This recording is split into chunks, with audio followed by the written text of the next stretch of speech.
All right, real quick update on the 5.9 Cummins swap and everything because it is getting ready to rain.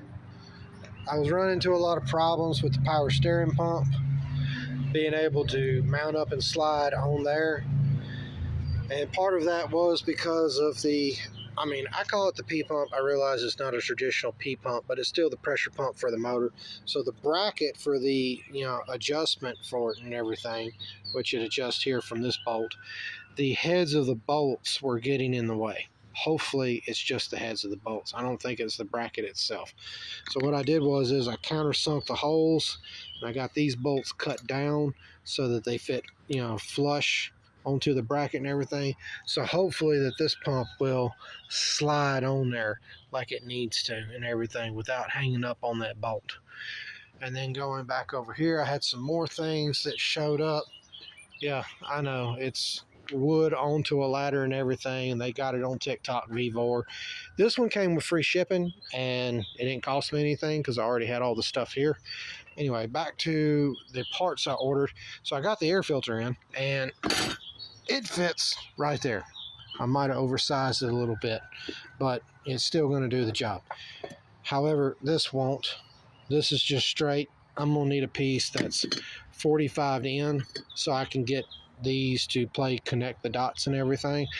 However, now with the air filter as big as it is, I'm not going to have enough room to put my coolant on this side. Not an issue, because what I've come up with is on the coolant tank, I can use the 2 bolts right here.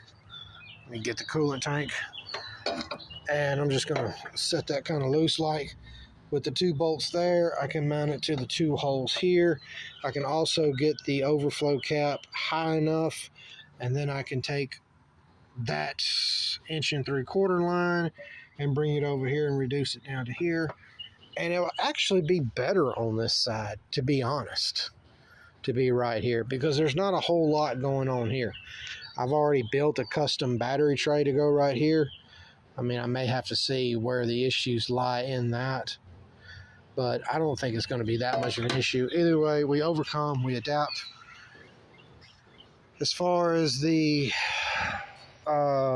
lift pump and everything, the gaskets come in.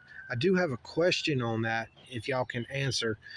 I know with the piston style, it requires the spacer and a lot of other stuff and everything to adapt it. As far as I can tell, this is a first gen Cummins, and that's the lift pump for it. Does it require the spacer? Because the guy who put this in here, he has both gaskets there, the paper gaskets, but he doesn't have the spacer in there. And as far as the breakdown, I can't get any real definition on Google as far as the breakdown. So could y'all tell me in the comments if this lift pump requires the spacer or not?